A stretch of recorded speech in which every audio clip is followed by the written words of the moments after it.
Hello, my name is Joshua Smith, and this presentation is for Hospital Administration Policy 711. That's Quality Improvement in Healthcare. This is George Mason University and for Dr. Alemi.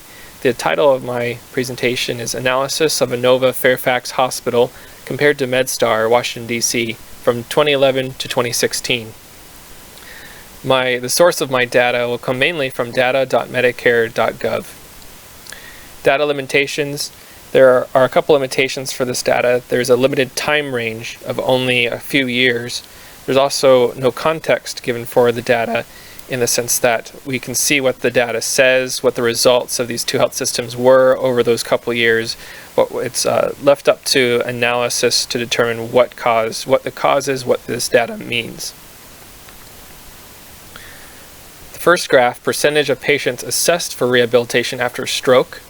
The orange are the control limits of MedStar. The blue is Inova's score over these years.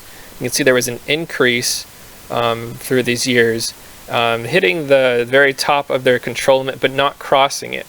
Similar for this next graph, percentage of patients discharged on statin medication after stroke.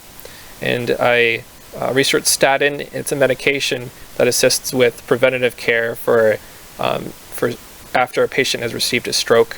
You can see at the very beginning they're at the very lower end of the control limit, but they were not outside of that control limit, and then they've increased over the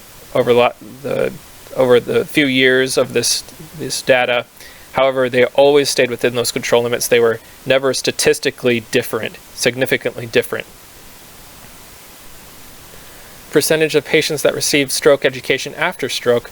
This was less of a change. You can see they're in the upper control limit area, and they remained pretty steady throughout these years. Similar with this graph, percentage of patients readmitted after stroke treatment. They stay relatively steady right in the middle of that control limit range.